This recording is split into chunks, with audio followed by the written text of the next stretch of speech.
400 साल पहले जमीन के अंदर 80 फीट गहरी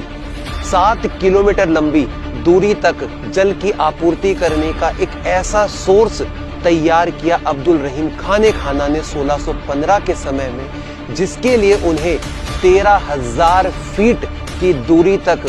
जमीन के अंदर 80 फीट गहराई में डालने पड़े बड़े बड़े पाइपलाइन, और जिसे कहा जाता है खूनी भंडारा या फिर कुंडी भंडारा। दोस्तों, आज हम पहुंच चुके हैं मध्य प्रदेश बुरहानपुर में 400 वर्ष पुरानी उस तकनीक को देखने के लिए, जिसको देखने के बाद में आप का जो दिमाग है ना, वो वर्तमान की तकनीकों पे से आपका विश्वास उठ जाएगा और आपको लगेगा कि हमसे ज्यादा एडवांस तो हमारे पूर्वज थे। यहाँ पर आपको इस प्रकार का जो गोल ये छोटा सा कुआं दिखाई दे रहा है ना, बड़ा सामान्य आपको लगता होगा, लेकिन दोस्तों पूरे बुरहानपुर के अंदर पानी को सप्लाई करने का 400 वर्ष पहले ऐसा तरीका इजाद किया था। जहांगीर के वक्त में उन्हीं के सेनापति अब्दुल रहीम खाने खाना ने ईरान इराक की तकनीक पे कि इस प्रकार के 108 बिल्कुल सिधाई में कुंडियां बनवाई गई थी, यानी कि 80 फीट गहरे कुएं बनवाए गए थे। और उन कुओं को आप इमेजिन कीजिए कि अंदर से इनके एक कनेक्टिविटी है, जिस कनेक्टिविटी में 12 फीट की ऊंचाई तक के भी 2 व्यक्ति आराम से खड़े हो सकते हैं, और 3 फीट चौड़ा हिस्सा बना है, जहां से आज जमीन के अंदर से पानी लगातार बह रहा है। और दोस्तों, आज मैं आपको दिखाता हूं कि इस कुंडी भंडारे का जो इतिहास है ना, वो एक जल संग्रहण करने के लिए अब्दुल रहीम खाने खाना ने इस पद्धति का निर्माण किया। और भारत में केवल एकमात्र ये स्थान है बुरहानपुर के अंदर जहां पर आपको ये देखने को मिलेगा। और बताते हैं कि एयर प्रेशर की मदद से पूरा जो वाटर सप्लाई है वो आज के वक्त में भी यहाँ पर होता है पूरे शहर के अंदर, और एक नेचुरल तरीके से पहाड़ के अंदर से रिस कर आता हुआ पानी आज भी हम देख सकते हैं। और भूमिगत नालियां, रास्ते बनाए गए हैं, जिनके अंदर इन लोगों ने ईंट और चूने के निर्माण से पक्की पाइपलाइन का निर्माण कर डाला था। दोस्तों, एक आपको ये कुंडी दिखाई दे रही होगी, इस पे नंबर लिखा हुआ है 3, यानी कि कुल 108 कुंडियों में से गवर्नमेंट ने बाद में जब इन्हें अपने अधीन लिया तो इनके ऊपर नंबरिंग डाल दिया। अब मैं आपको दिखाता हूं कि वर्तमान समय में लोगों को इसके अंदर तक का भी दृश्य देखने का मौका मिलता है।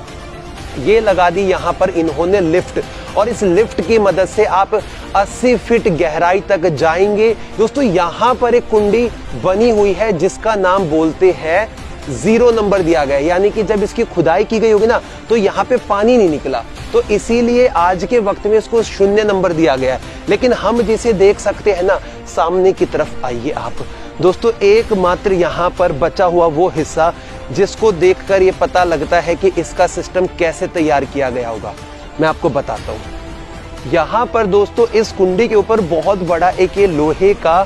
प्रोटेक्टेड गार्ड लगाया गया। इसको मैं एक बार हटाता हूँ और आपको मैं दिखाता हूँ इसके अंदर की तकनीक। दोस्तों, हैरान हो जाएंगे आप, ये देखिए 80 फीट गहरा एयर और